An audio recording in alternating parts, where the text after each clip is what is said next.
certain way of looking at creativity and like kind of realizing that ideas are just always floating by, and then the ones we interact with are the ones that grow and manifest.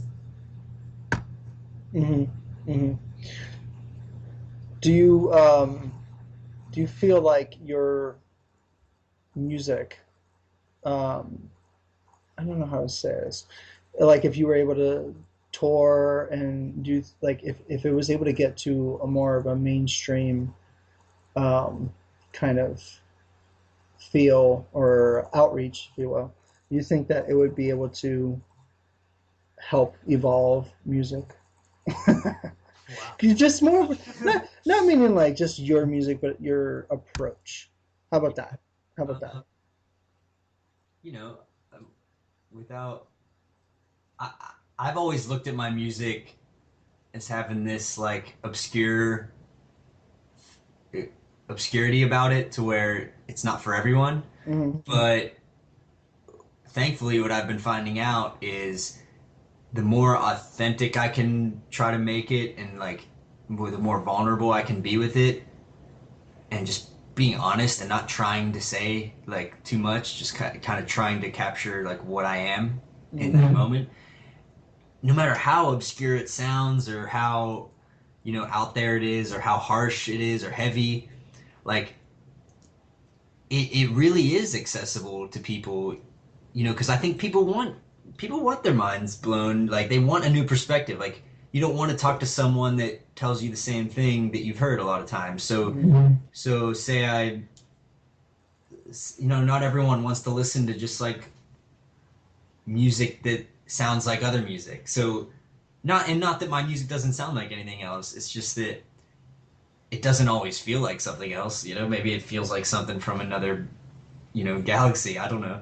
But I've found that, especially in the live setting, um, something that I think could be so, it's like sometimes it's a 30-minute just journey of noise and harmony and dissonance and beats. And, you know, it's really just like flowing in a really alive way. Something that, you wouldn't think that everyone can appreciate. Like there's people who I'm surprised by how much they appreciate it, and that's just based on my judgment of them, maybe, like when I first meet them and think, oh, I hope they like it, and then they ended up loving it because maybe it's just something that's happening where I'm kind of taking myself out of it sometimes, and I'm not trying to tell them anything. I'm just giving them something, and they can kind of tell themselves what they want to tell themselves about it.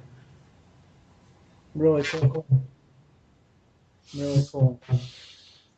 So, what else? What else is there that you'd like people to know about Infinite Third? Remember Your Dreaming, um, and then mouth control. No, what was it? Mouth Council. Sorry, Mouth Mouth Council. Council. Mouth Council is this awesome, fun thing that I've been kind of just taking around with me. It's a, it's a, I call it, I kind of call it like sacred silliness, but it's not always silly. It can be defined as like an expression workshop where I have a 5-channel loop pedal. Hmm. I can roll up anywhere with a briefcase and a little speaker, plug it in, and I get people to just sit in a circle with me, and maybe I'll start a rhythmic thing with my mouth, and then I'll record it and pass it to the next person, and they do whatever they want. They can't do anything wrong. They'll sing, they'll click, they'll clap, they'll speak. Um, you just can't do anything wrong. And by the time it comes around the circle a couple times, like we have a song going, and it's just fun. We just make something on the spot. It's the same thing I do with everything else, except it's more group friendly. It's kid friendly. It's Nice. it can be anything. It can be. Whereas Infinite Third, I tend to keep a little bit more serious. If Hmm.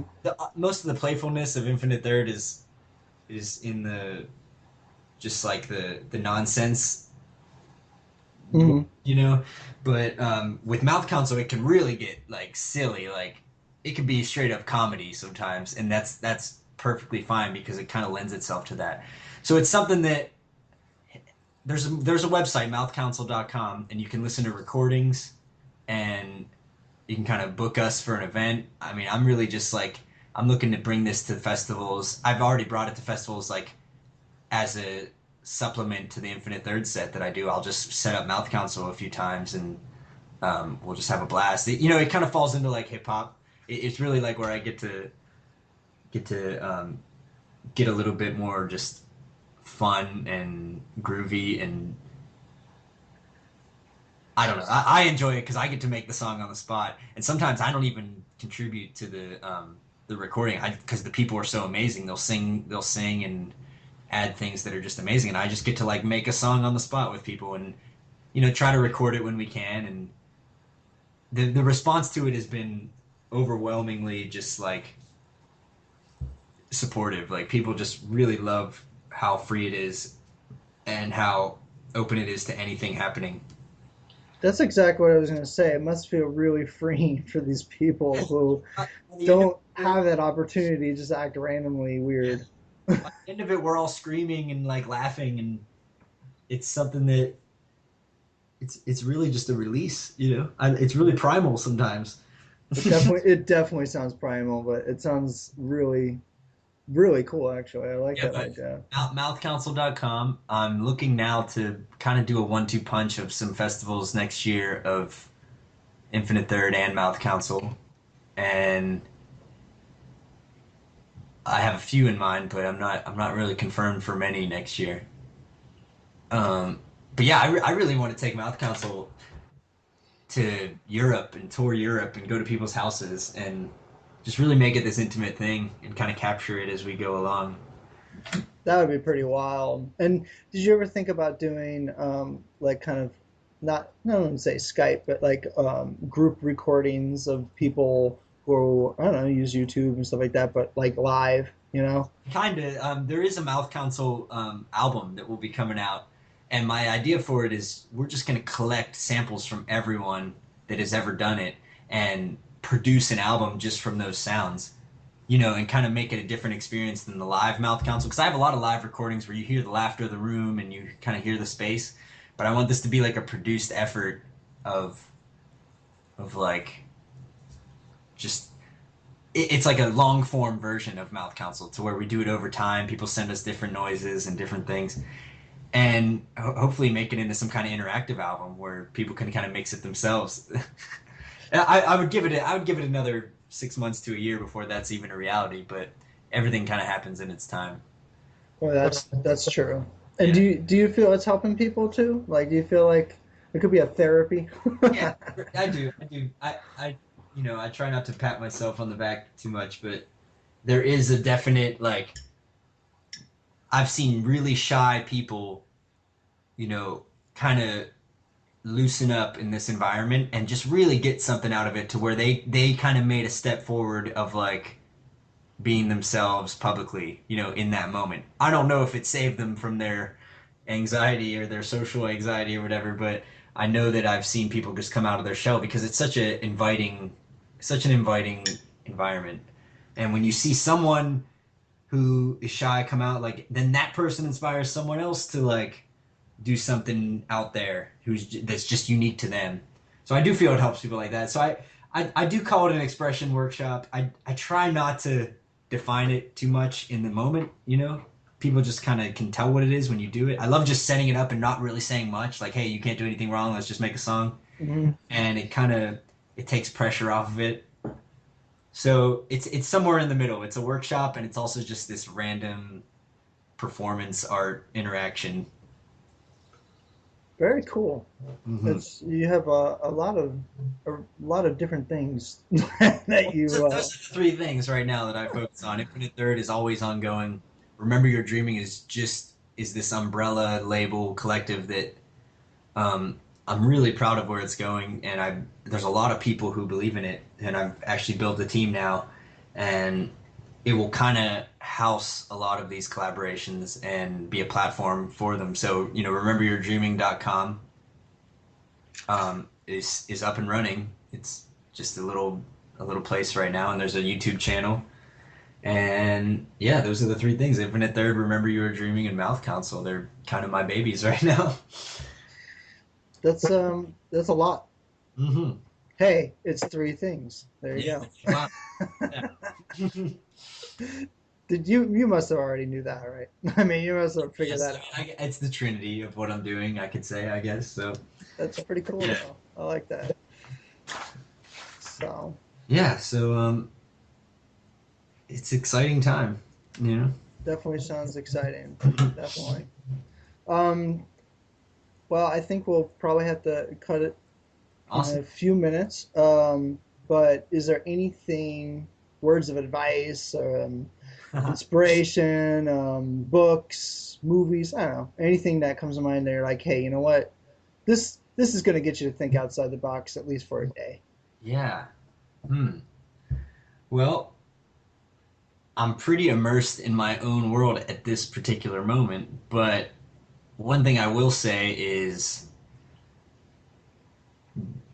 be with trees and grass and try to just look at the sky. It sounds stupid and it sounds really just obvious, but there are times in my life where I could say that I wasn't really looking at the sky. I was kind of just immersed in my own bullshit, and maybe I needed to be at that time, but there's something about just appreciating what's always there, which is looking up and just this mystery around us. So I do recommend just being good to yourself and getting to places, finding out what it is um, that makes you feel content enough to look at what's going on. Because sometimes there's worries and there's real things to tend to.